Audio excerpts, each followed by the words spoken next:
All right, let's talk to Bree in California. Bree, you're talking to Eric and Darrel. Hey. Hi, Eric. Hi, Darrel. I don't know if you guys remember me, but I called in, I think, months ago when I was first leaving the church. And you guys are, I think, I don't know if it was Eric or Darrel, one of you guys asked, like, are you still a Christian? And I was like, oh, yeah. So since then, I actually walked away from that. I'm not a Christian anymore. Hey! Good for you. I'm not. And I like saying it because it just feels like scary, but it also feels kind of empowering because I realized that it wasn't my choice to become a Christian in the beginning. I was forced into it as a 10-year-old. I was taken to one of those hell houses. Oh, wow. Where they scare you. Yeah, very traumatic. Gave me like OCD. Like, and I know people say that as a joke, but it literally gave me OCD. And so I've started telling my friends. I kind of, made announcements on social media, and part of me is thinking because I do have unrelated trauma to the church, and I think that's why I gravitated so strongly because my parents were very abusive, and so the church kind of makes promises that they'll be there for you, you'll heal here, and all that kind of stuff. And I started realizing that it was damaging me even more, and that kind of that made me more because I started recognizing the signs of abuse from my home life, which I was in denial about until I was like in my early 20s. And then it took me another 10 years to realize that same kind of stuff in a different way was coming from the church. And that kind of helped me to leave because I started getting counseling and I started studying psychology. And that was kind of the part that made me kind of pull away from the church and Christianity, is just because I realized there was something wrong, and I was always kind of gaslighted and told it's me or I'm believing the devil or whatever. And then I finally figured out, no, it's the whole system. I've been to pretty much not every denomination, but a lot of denominations, and it's all the same. There's like a mixture of being super nice to people, but then really hurting them if they disagree with you. And then the thing that red pilled me with Christianity was I started watching Bart Ehrman's YouTube and reading his book on misquoting Jesus. And I've always been a researcher. And so... Well, good for you. That's a good book, too, by the way. Yeah. Yeah. So it feels really painful to walk away from that. It's not an easy thing. And, I know sometimes, Christians are ridiculed for being kind of gullible or stupid, but a lot of times people are brought up in it and they can't see a way out of it because you're in all these double binds. Like if you walk away, you're an apostate, you walk away from Christ. And then when I realized, I'm like, I don't even know if I believe in that. And currently I feel like I'm leaning more towards the agnostic side. But since I've left church, I've been, delving into all the things I'm not supposed to do. So it's kind of fun for me. So I've been like learning about paganism and all this, and kind of like, learning about things that people would consider dark, but it kind of helped me get over a lot of fear of like demons and that kind of stuff, because I feel like, this is just somebody's made up concept. There's no evidence that this is real. But I'm actually calling mostly today is because just the social aspect of leaving the church is really hard to deal with. It's funny because the last time I called, I mentioned that there was like a letter that not a letter, an angry, like kind of a cruel message on social media someone sent me about me going to hell and all this other kind of stuff. Well, this time I actually got a 4-page handwritten letter from a quote-unquote friend telling me that I'm offended and I'm, I need to come back to Jesus and all this like really crazy stuff. And it actually I was like, thank you for that, because I'm really not coming back now. It helps you see even more of the games and the manipulation. It does, because I consider this person a friend, and I've had kind of mixed reactions from friends. I still have quite a few Christian friends. I'm trying to get new friends that are not of the Christian faith. Mostly right now, they're kind of New Age or like witches or pagans, you know, the people I'm not supposed to be friends with. Right. But they're nice people, so I really don't give a shit about who I'm supposed to hang out with at this point. But I realize that some of my true friends, they might be uncomfortable that I'm not a Christian anymore, but they still care about me. One of my friends even got me this like pagan magazine, and she's like, well, I support you, whatever you're interested in. And I was like, well, even if I become a heathen or an atheist? And she's like, yeah. She's like, I'm your friend. Yeah. So that really meant a lot. Let me ask you a question. How do you define a true friend? Excuse me. I'm kind of getting over a cold. I would define a true friend as someone that legitimately cares about you as a person, not about you agreeing with them. How would you know? How would you test that? How would you know if somebody legitimately cared about you? I think I've been testing it because I've been telling my friends I'm not a Christian, and the ones that are not good friends, they've attacked me.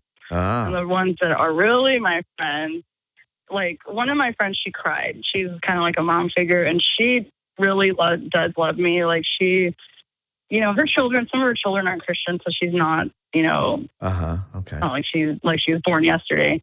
But, you know, she did get sad, but then we just don't talk about that, but we're still friends. Okay. So I consider that a good friend.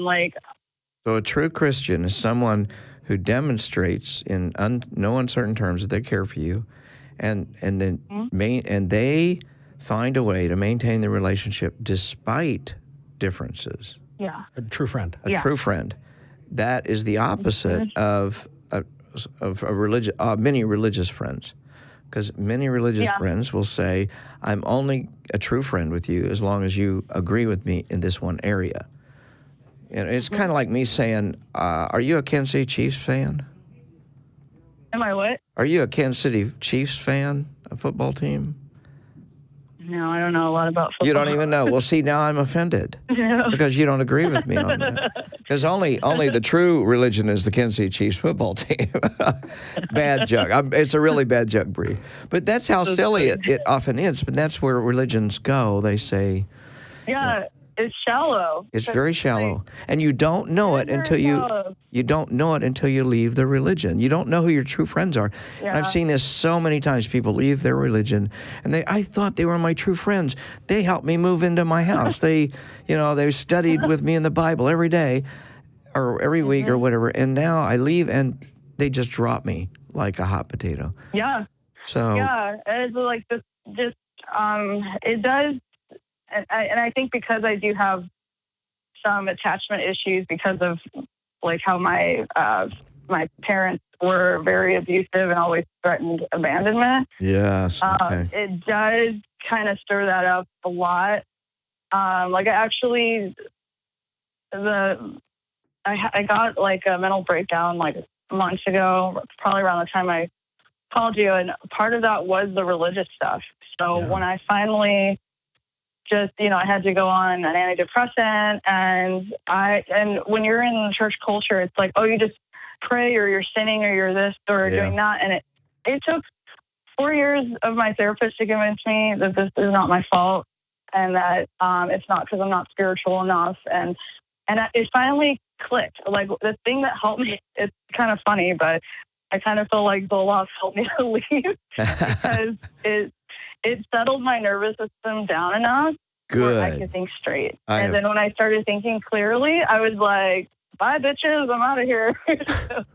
Bree, I have heard that story amazing number of times. It just blows my mind. And I don't recommend people get off their meds because they leave religion, but I've seen so many people say, I don't need my meds since I got because I don't need.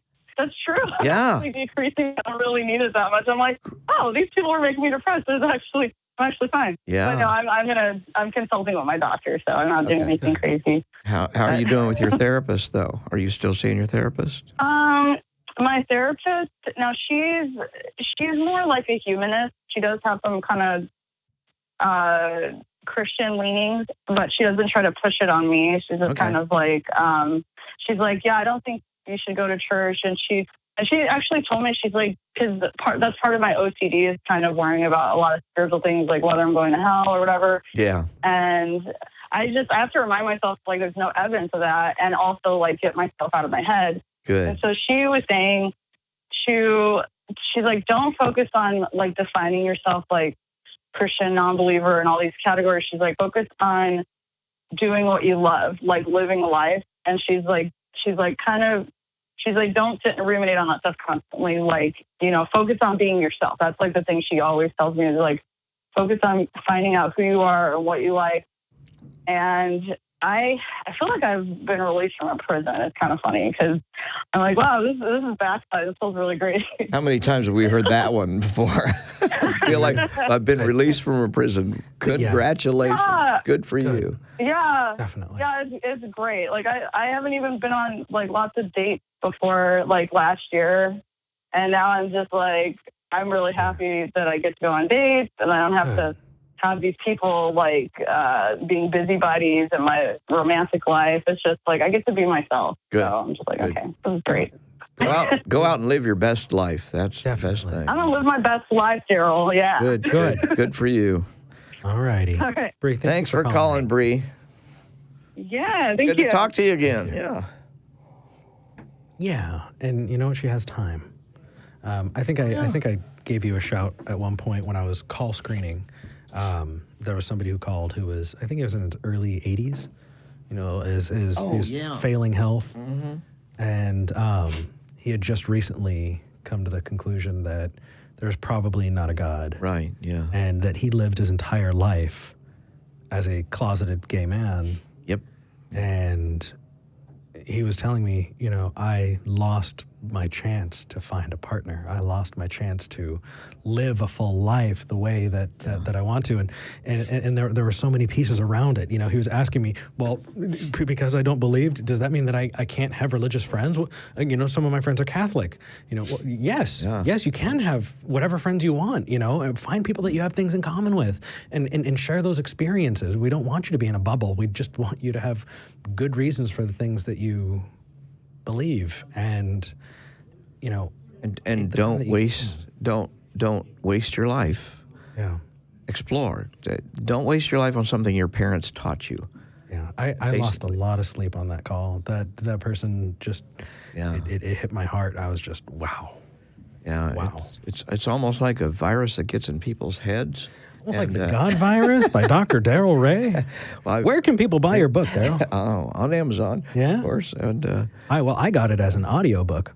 Oh, that's right. Yeah. Yeah. You can get it on Audible. That's right. I am going to pimp your stuff out just this entire time. Okay. I'm just going to shelf